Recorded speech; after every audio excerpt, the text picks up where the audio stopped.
Cuando el siglo IV despuntaba en el horizonte, la poderosa Roma se encontraba en una encrucijada espiritual, debatiéndose entre el peso de sus antiguas tradiciones y las nuevas corrientes de fe que fluían por sus dominios.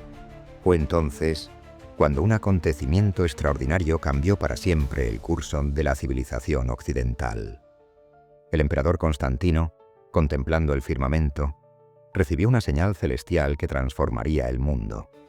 Las palabras, en esta señal, conquista, acompañadas por la visión de una cruz luminosa que rasgaba los cielos.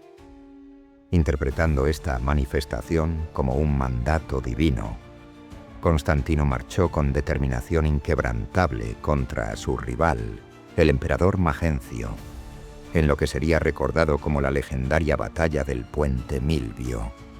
Sus legiones, inspiradas por aquel presagio divino, obtuvieron una victoria aplastante que resonaría a través de los siglos.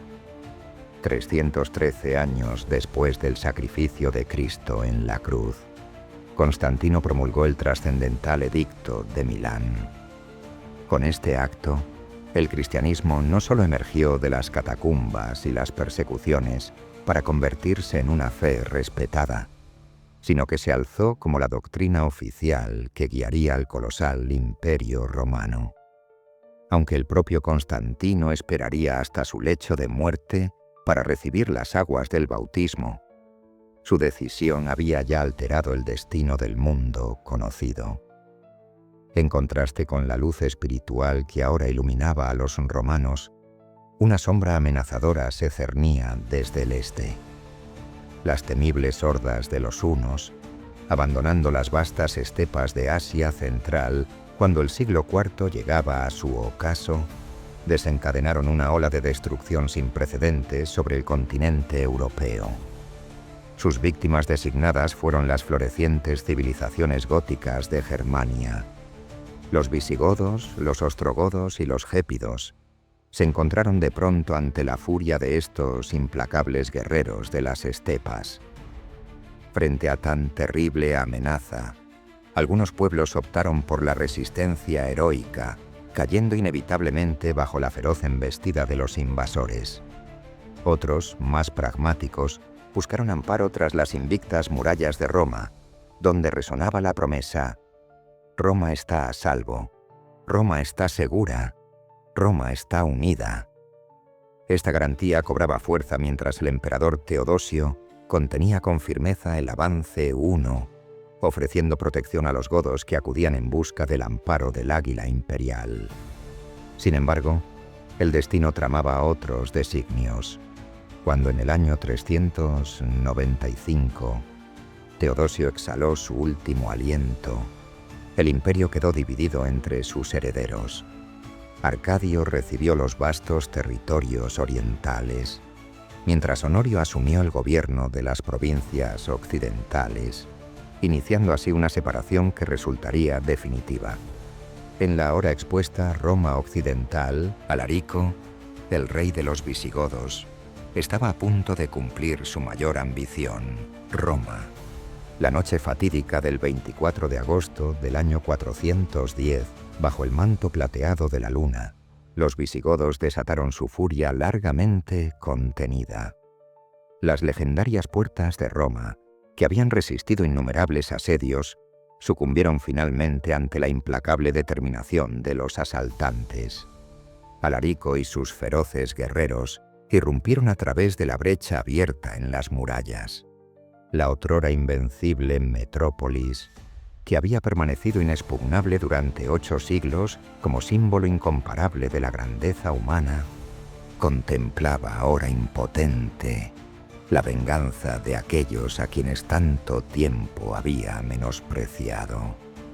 Los majestuosos palacios imperiales y los venerables templos, custodios de siglos de historia, se rindieron ante la tempestad visigoda. Sus invaluables tesoros, acumulados durante generaciones, fueron arrebatados por las manos victoriosas de los invasores. No obstante, en medio de aquel torbellino de violencia y destrucción, emergió inesperadamente la voz prudente de Alarico, ordenando a sus hombres respetar tanto la vida de los inocentes como la inviolabilidad de los santuarios cristianos.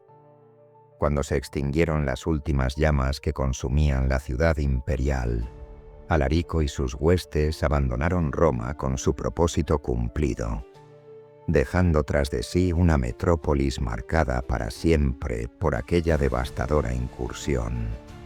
Los visigodos habían logrado lo impensable al conquistar Roma, pero no consiguieron mantener su dominio sobre ella.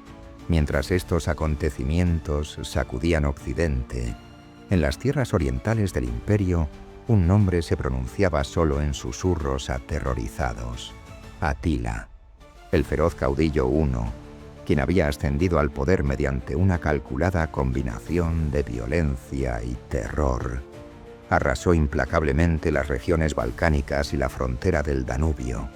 Comunidades enteras desaparecían al paso devastador de sus ejércitos, hasta que finalmente se toparon con un obstáculo insuperable: las formidables murallas de Constantinopla.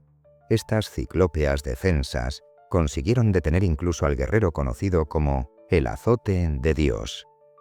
Con su ambición ahora dirigida hacia la antigua capital imperial, Atila avanzó inexorablemente hacia Roma. Allí se produjo un encuentro histórico con el Papa León I, quien actuó como mediador entre la civilización romana y las fuerzas bárbaras que amenazaban con destruirla.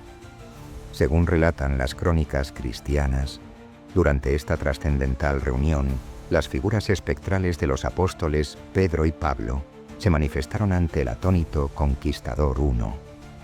Tras este misterioso episodio de carácter sobrenatural, Atila, dejando perplejos a amigos y enemigos por igual, ordenó inesperadamente a sus tropas retirarse hacia las extensas llanuras de Hungría. ¿Fue acaso el temor reverencial ante lo que interpretó como una intervención divina? ¿O quizás el debilitamiento progresivo de sus huestes a causa de la malaria?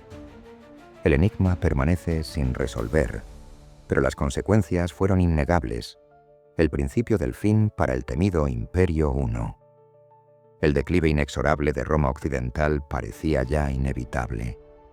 En el año 476, un formidable líder germánico llamado Odoacro derrocó los exiguos vestigios que aún quedaban del otrora invencible Imperio romano. A diferencia de anteriores usurpadores, desdeñó vestir la púrpura imperial, optando por proclamarse únicamente rey de Italia.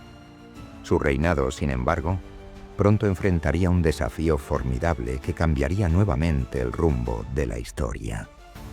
Más allá del mar Adriático, entre las escarpadas montañas de los Balcanes, se gestaba una nueva amenaza para el precario equilibrio de poder. Teodorico el Grande, soberano de los ostrogodos, acumulaba fuerzas y organizaba un ejército de proporciones colosales.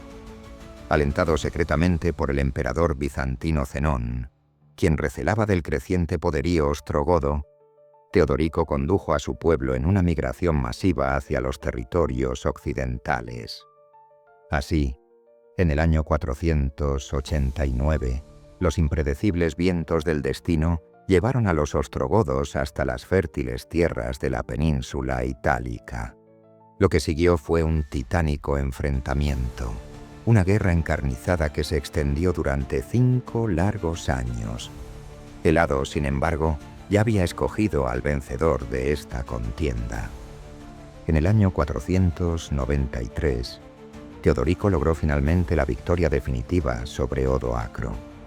Durante un festín aparentemente concebido para sellar la reconciliación entre ambos líderes, Teodorico, en un acto de traición calculada, desenvainó su espada y, con un único y certero golpe, puso fin simultáneamente a la vida y al reinado de su adversario.